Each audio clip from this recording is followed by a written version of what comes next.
Attempts to raid the skilled trades of the UAW by groups like the International Society of Skilled Trades and the Independent Skilled Trades Council occurred through the late 60s and early 70s. The attempts were unsuccessful, and the organizations were labeled as union splitters and ruled as non-unions by the National Labor Relations Board. All of these splinter groups felt that they could take the trades and create separate unions outside the UAW. There were rumblings within the UAW due to the fact that the skilled trades did not feel they had enough of a voice since they lost their councils. And that was the result, that they had some discontent and other unions trying to take them over. The Canadian Skilled Trades Council remained very active, meeting quarterly. The council published many newsletters informing members of the progress and workings of the council.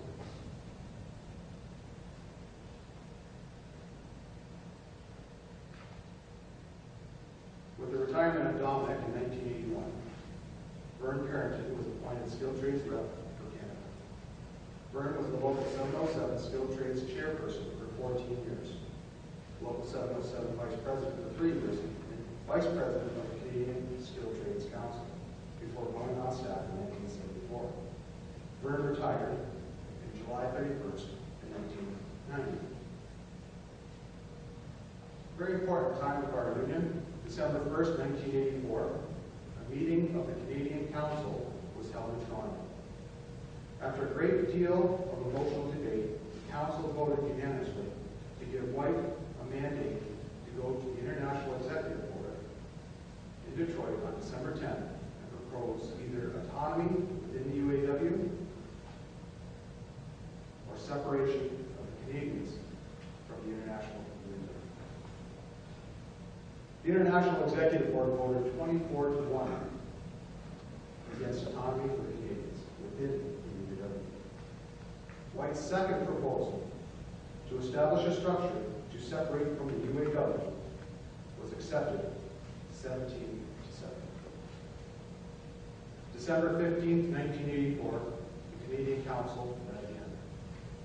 Brother White reported on the response of the International Executive Board. On that day, the Council voted to establish a new Canadian Union. With the pending establishment of the new union, many concerns were raised at the Skilled Trades Council meeting in Oshawa in December 1984. The Council executive met in Toronto in January of 1985 for the purpose of formulating issues to deal with skilled trades unions under the new Canadian structure of the UAW. The issues were reported back to Council, resulting in 5 recommendations being adopted at the Skilled Trades Council in London on March 9, 1985. Council directed the executive to present these 5 recommendations to Brother White. The Executive Board of the Council met in Toronto on May 27, 1985 with Brothers White, Nickerson, Hargrove, and Parrington to discuss the recommendations as adopted. In recommendation number 1, the Canadian Regional Skilled Trades Council should be a separate legislative body given status at the Canadian UAW Council and Quebec UAW Council. Brother White's response: I will oppose a separate legislative body for the Canadian Regional Skilled Trades Council. Recommendation number 2, a director being a bona fide journeyman be elected for the skilled trades by the skilled trades.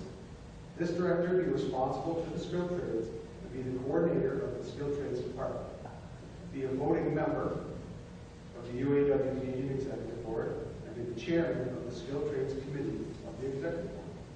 All servicing reps for the Skilled Trades Department must be bona fide journeymen. Brother White's reply was, we are not going to have a skilled trade director who serves skilled trades. Departments and directors are not necessary. Day-to-day problems will be handled by a staff rep which will be a modified treatment. There will be no special provision for skilled tradesmen to sit on the Canadian UAW executive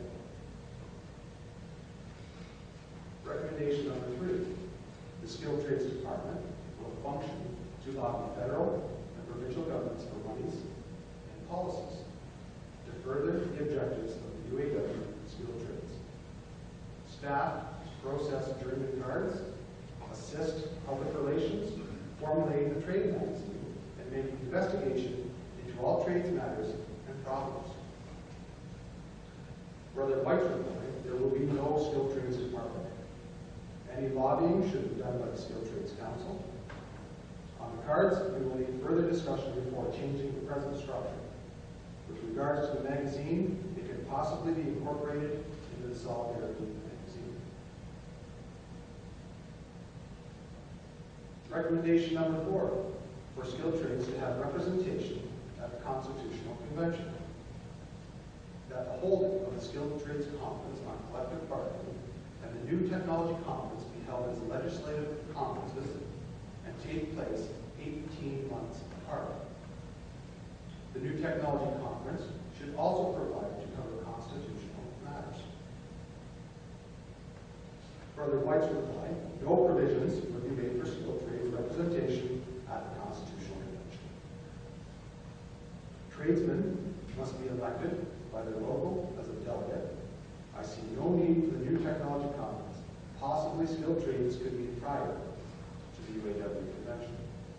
And recommendation number 5.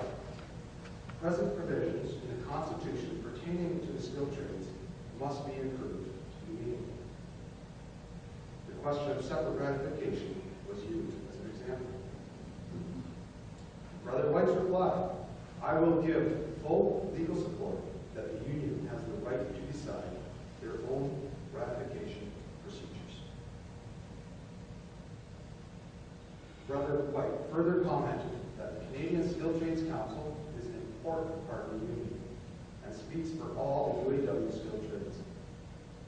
The council could be an advisory committee on skilled trades matters for the Canadian UAW executive. Delegates could appear before the executive, possibly every second meeting, as an item on the agenda to raise skilled trades issues. I do not want to dismantle the present structure or interfere with your economy. The council was not satisfied with Brother White's response to the recommendations. In June of 1985, the council produced and circulated this newsletter within our workplaces. The response from the rank and file skilled trades members was overwhelming. Local unions passed resolutions in support of the Skilled Trades Council recommendations. Skilled trades members collected hundreds of protest forms, and as media reports of the day showed, there was an overwhelming support for the skilled trades.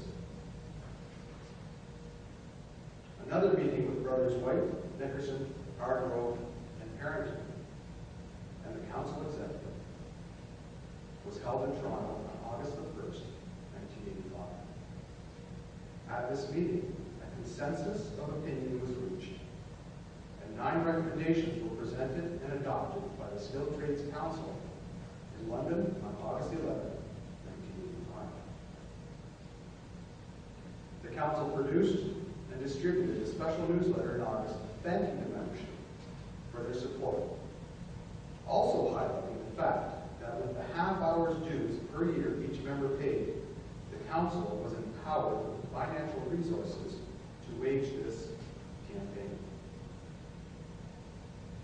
So with the support, the groundswell from the skilled trades, rank and file skilled trades, they were able to change the position of Brother White in response to some of these recommendations. Not all these recommendations, but there was a consensus of opinion on the direction in which we were going, forming the new union, which was very positive to the Skilled Trades Council at that time.